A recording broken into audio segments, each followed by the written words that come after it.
morning, ladies and gentlemen. Welcome to the show. Glad to have you guys here on this Thursday, the 2nd of May, 2022. Thank you for tuning in. So, what's going on out there? Well, it's not looking good toward on the war scene with Ukraine. And one of the reasons why it's not looking good is the Russians are starting to... They're not really saying in the news this is a new offensive or anything like that. They're calling it a Russian push into eastern Ukraine. But they are admitting now in the Western media that things are not looking good. Let me pull down here a little bit. It says the situation on the front line in eastern Ukraine is worsening. Local defenders are so far holding firm against a concerted push by Russia's bigger and better equipped forces, a senior Ukrainian military official said on Thursday. Russia has amassed troops. So what they're doing right now is they're amassing troops, according to this, in the Donetsk region. And it's in an effort they're going to try to punch through the Ukrainian defensive line. According to Nazar, a spokesperson for the Ukrainian Strategic Command in the east of the country.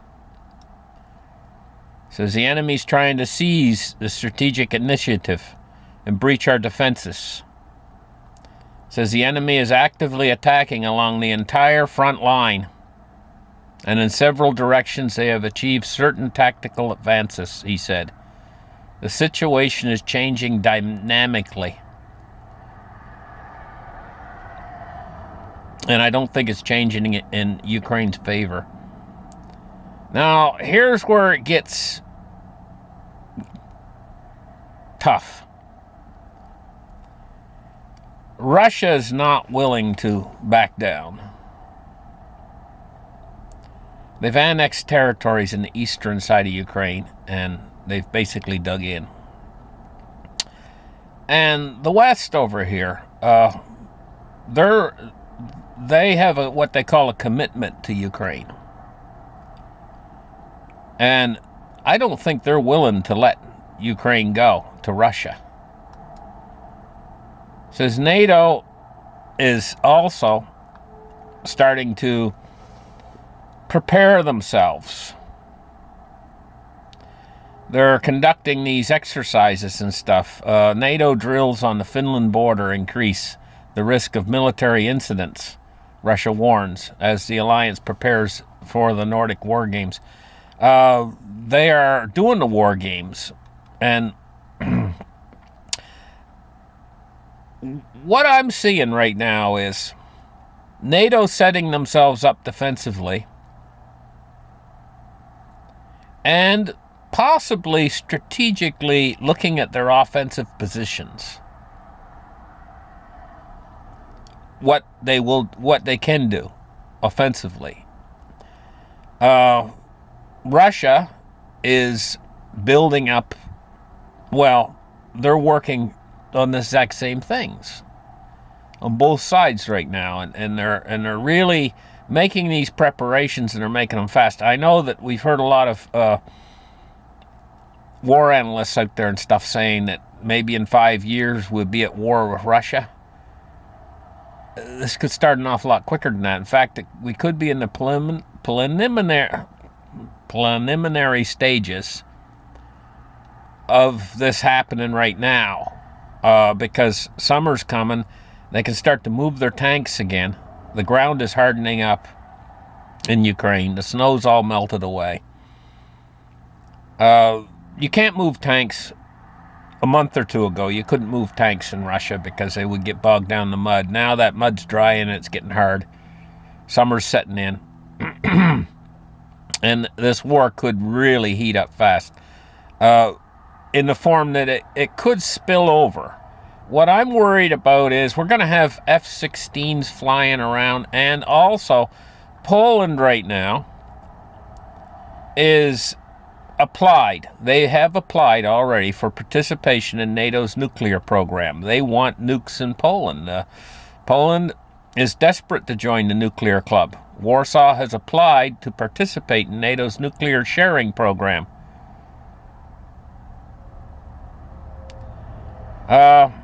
It says Washington places its nuclear warheads in air bases of NATO allies. Currently, they're in Italy, Germany, Turkey, Netherlands, and Belgium are participating in the program. 6 U.S. military bases with about 200 nuclear missiles are stationed in the territories of these countries. And I guess Poland's going to be the new one to the list. But the thing about Poland is its proximity to Russia itself. And they get nuclear weapons in Poland. A huge threat because of the proximity. Now, taking a look at Ukraine. Ukraine is planning on deploying F-16s. They're saying, well, only a few. And it's also talking about training pilots has proved complex. As far as training the pilots to fly these, it would be Ukrainian pilots. So who are they going to have for pilots? Because right now they're planning on putting a number of them in the air right away, pretty much right away, these F-16s. It says the jets are ready, and the flight instructors are waiting, and a new training center in Romania that was created to teach Ukraine's pilots to fly the F-16 warplanes. But there's a catch. The Ukrainian pilots have yet to arrive. So they don't even have any Ukrainian pilots yet. They're yet to arrive, it says. Despite declarations last summer that the center would play a crucial role in getting them ready for air defense of their country from increasingly deadly Russian strikes. It's still unclear when Ukrainian pilots will begin training at the center.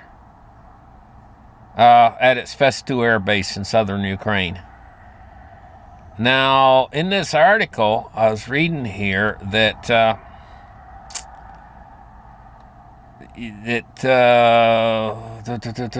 may start with this. Now, it says here, training pilots has proved complex. Okay. Evidently, they haven't trained any because none have showed up at the place I just read. And it says Ukraine may start with as few as 6 out of 45 pledged airplanes, I guess. So they're going to start. They're going to get started with 6 of these F-16s flying around, I guess, over the war zone, over the Russians. Who's going to be the pilots? Now, this is a big question I'm asking. Because I'm reading right down here, if they're flying 6 out almost right away, who's going to be the pilots? Because it says the Ukrainian pilots have yet to arrive at the training facilities. So, and it says it's still unclear when Ukrainian pilots will be trained at the center. So if they're going to start with these 6, who's going to be flying them? That's what I kind of want to know. And the Russians have already said, hey, if these F-16s fly out of neighboring countries into the war zone, Russia's already said what they'll do, and it ain't good. Not only that, I can think of incidents, because when you get these planes in the air, they start to create no-fly zone by default. And they're going to do that over the war zone. You get a couple of these knocked down, it could create an incident and could start something. In fact, I would see these as the biggest threat to starting something between the West. Because they talked about this at the beginning of the war. They said, well, why don't we put a no-fly zone over Ukraine and we'll send in jets? And they said, well, no, we better not do that because we might start World War III. But somehow now, a couple of years has went by, and they've grown complacent, and they think, hey, we can do that. We're going to do that, and we're doing it right away. Now is when they're actually doing it. Situations. Now, the Russians are jamming the GPS of airplanes, and they're threatening that it's going to cause an air disaster. It says interference with navigational signals blamed on Moscow has forced 2 Finnish flights to turn around mid-journey on Finnair. That shows one of the pictures of them. They had to turn around. It says Baltic ministers warned that GPS jamming blamed on Russia risks causing an air disaster. That alone right there could set off the war. You know, you get a plane with Russia jams it and goes down with several hundred people and they all die and everything. That alone could be an international incident right there. But, you know, Russia's not just able to jam these GPS communications with airplanes. I'm looking at other things that they're able to do, you know, if war breaks out. I'm not talking about just the nuclear thing, and yeah, maybe in Ukraine, tactical nukes are different than strategic nukes.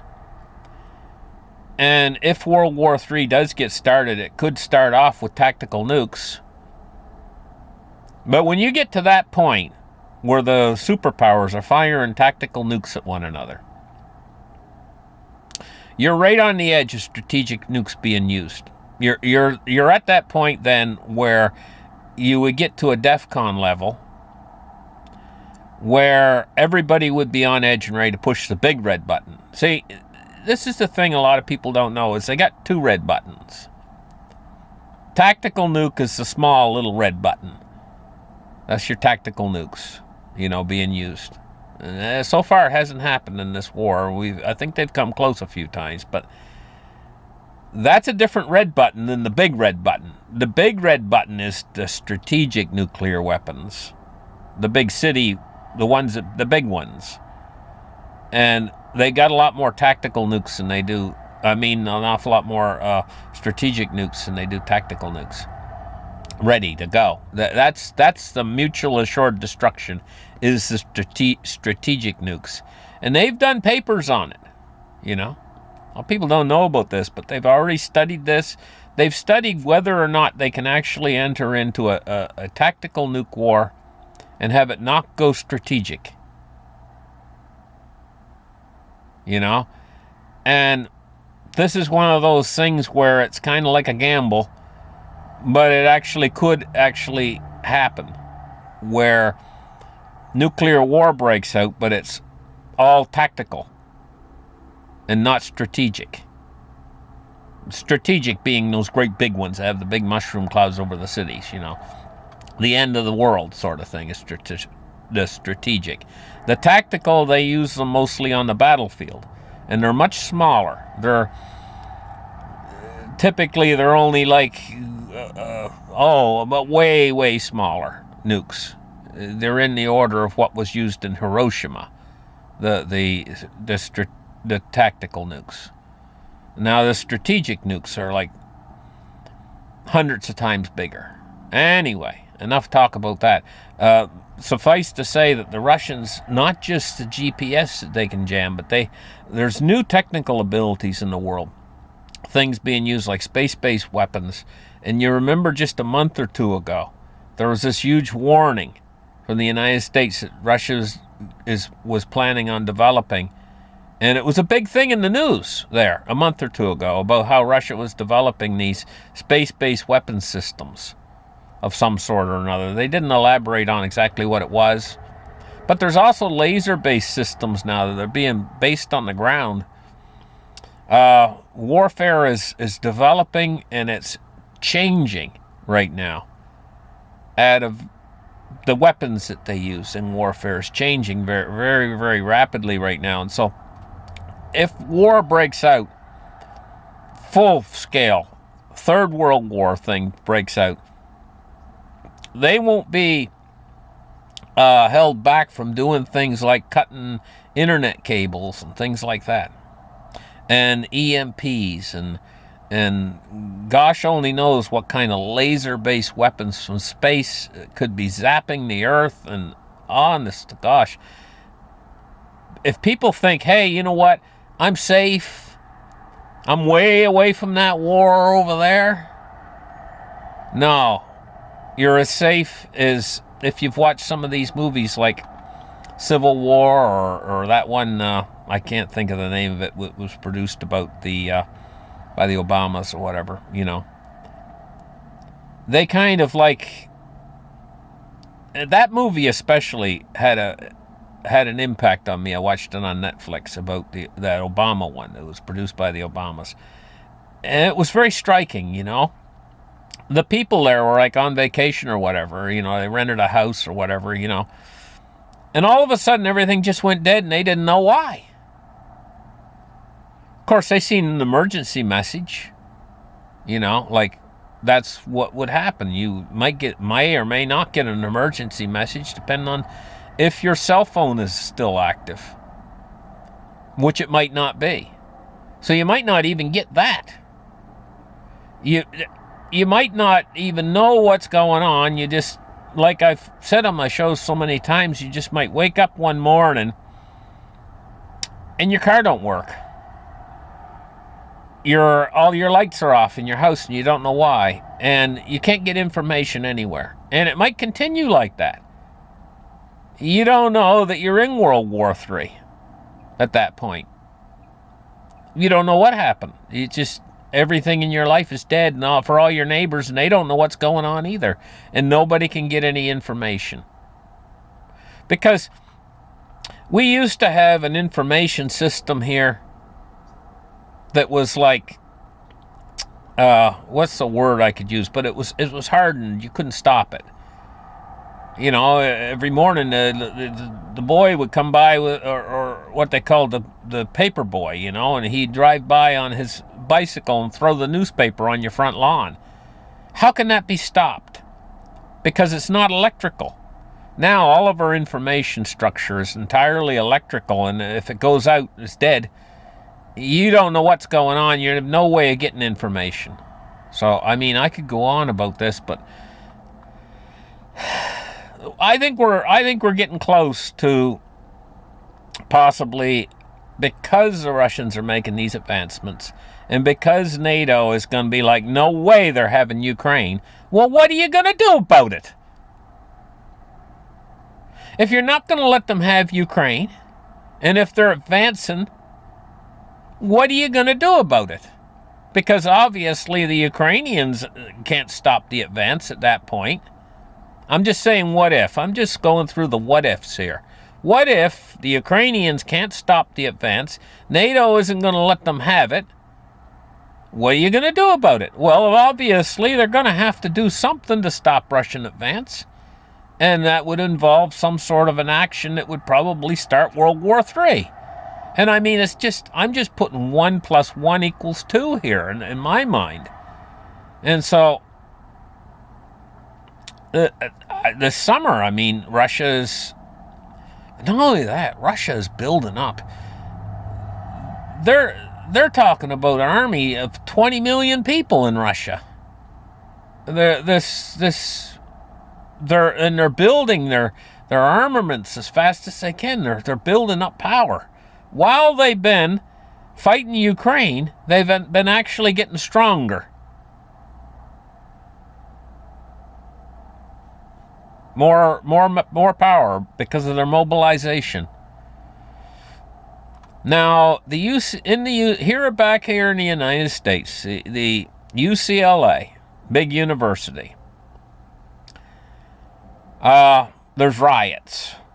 And the riot police now are firing rubber bullets at the pro-Palestinian protesters amid the violent clashes, and students and professors have been detained.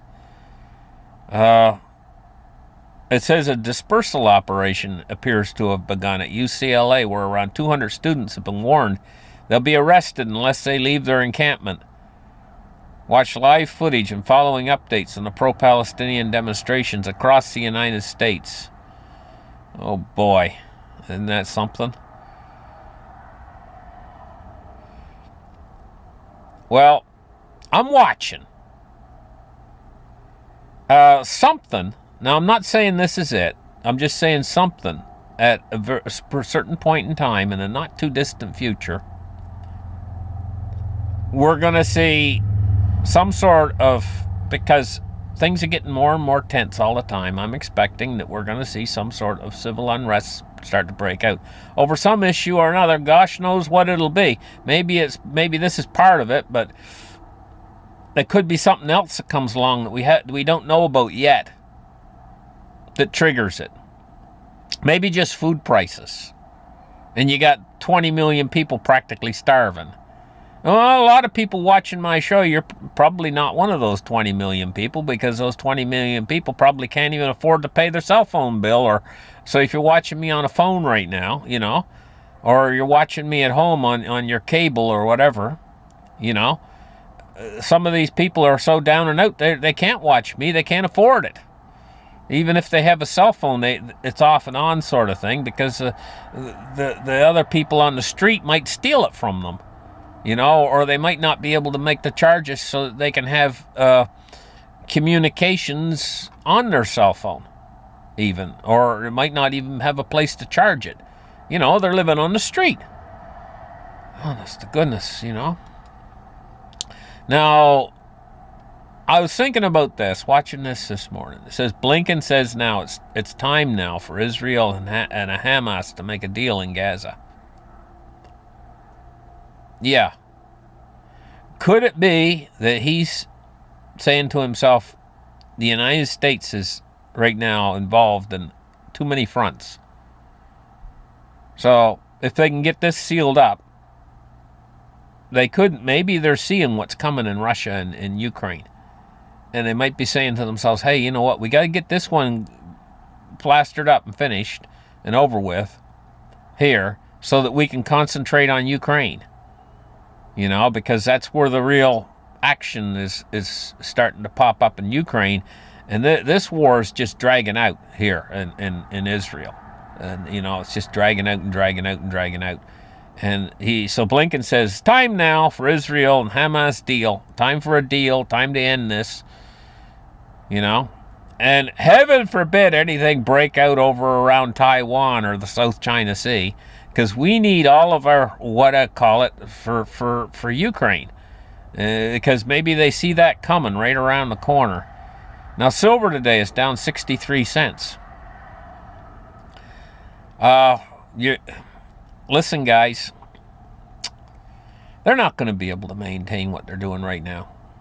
What they're doing right now, the Fed, and their very tight monetary policy, is totally unsustainable at this point. We could be looking at Dow 50,000 for the Dow. We could be looking at a silver price of over $40 and a gold price of up near 3,000, sort of a thing. I'm telling you guys, this whole thing is unsustainable. They cannot keep going. Every point they go higher on interest rates, it costs to service the United States debt. They're reaching the limit now. It's gone exponential. They got to back away from it. It's too hot.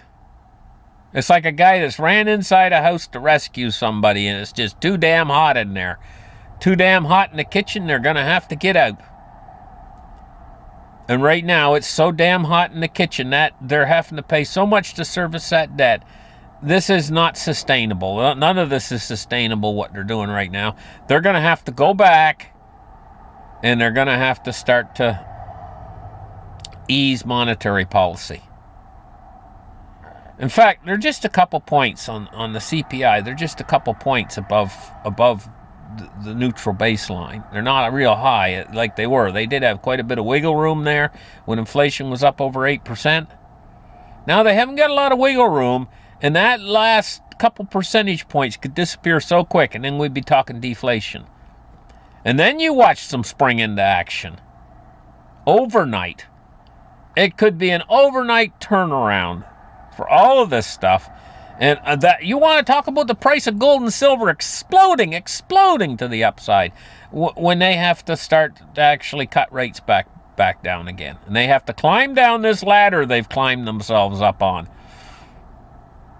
It's the same thing. It reminds me of that time, years and years ago. I was, it was back when I was a kid, and I couldn't have been any more than 12 years old. And I used to live down in Florida, and we used to come up to Canada here on vacation. So it was a lot more loose and a lot less rules down in Florida, and I used to climb trees all the time. I climbed a lot of tall trees in Florida. I was in this age, like 12 years old, and I'd look for the biggest trees I could find around to climb to the very top. Wherever I went, anywhere. I was very into climbing trees. I was like 12 years old, and I just loved climbing trees. Climb a tree. There's something about being in the top, way up 50, 60 feet in the air, and you could see for miles. And it was like, for a kid, it was like really great adventure, to climb these trees and be swaying up there when the wind was blowing, way up in the top of the tree. So I did that in Florida a lot. My parents got used to it. Where's Ford? Well, he's probably up a tree. He used to call me that when I was a kid. So anyway, we went up to Canada on vacation that summer. And there was this, not a state park, but like a state park, a provincial park, I think they call them. But the rules are much stricter in these provincial parks and stuff. What you can do and what you can't do and stuff. Anyway, I looked around, found the biggest tree in the park. It must have been about 60 feet tall. Straight tree. And I shimmied right up to the top of that thing. And I remember all the rangers were down around the bottom of the tree. In a circle down there. They found me up the tree, and it was a big deal. They were about ready to call in the fire department and everything else. And they were down there for about 10 minutes while I slowly climbed back down the tree again. But those were the days, back when you were a kid. I had a lot of fun back then when I was a kid. And things like that, kids used to do things like that more than they do today, things like climbing trees and stuff like that. So anyway, here we go. $26.69 for silver. It's up 5 cents on the day so far. Gold price, $22.87 today. Yeah, basically what I'm trying to say is they are up the creek without a paddle, the Fed is right now. Or they're up a tree and they don't know how to get down. But they're going to come down that tree. You know what I mean? Because they can't stay up there forever. Just like me, I couldn't stay up that tree forever. Anyway, $22.87 for gold. It's down $31 on the day.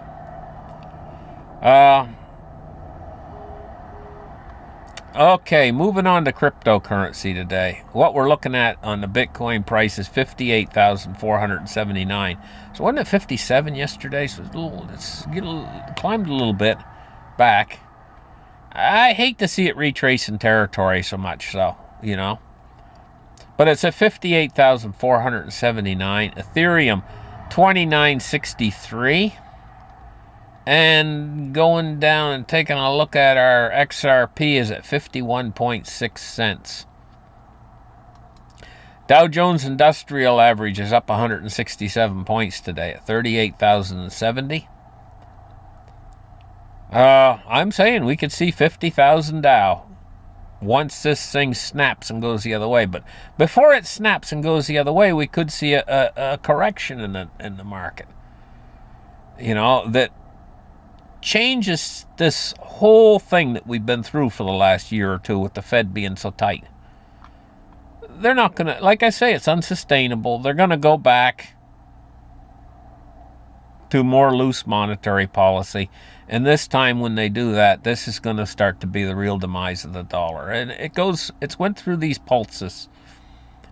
Almost like a person that's sick and going to throw up, and about 15 minutes before they throw up, they start to get nauseous, and then it goes away, and then they feel fine, and then they start to feel even more nauseous the next time it comes back, and it keeps doing that until they puke, until they throw up.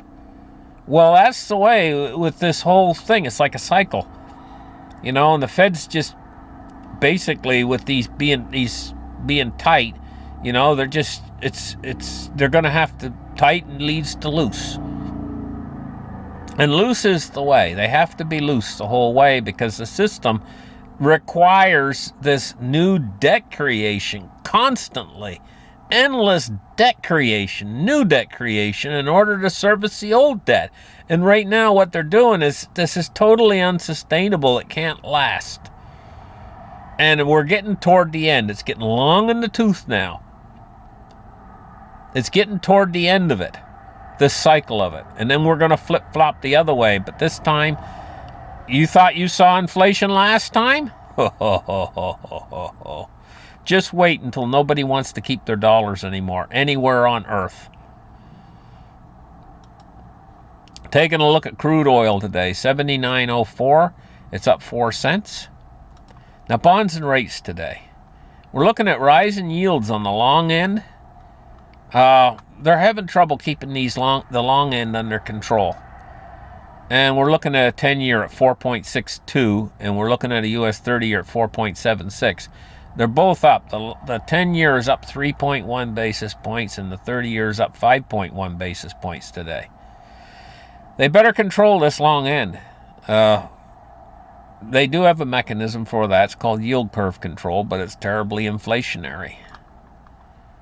Of course, you know, they're trying to, right now, that's what they're trying to do, fight inflation, because they know that inflation could lead to things that they don't desire to happen or see happen that could really cause them a lot of pain.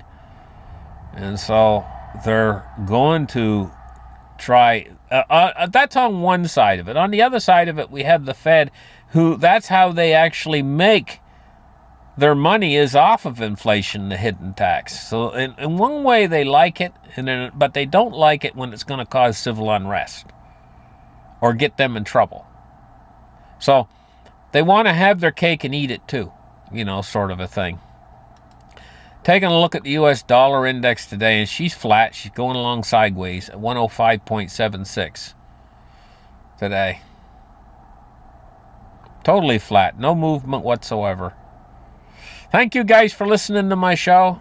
You guys have a great day, and we'll catch you in the next show, and bye-bye.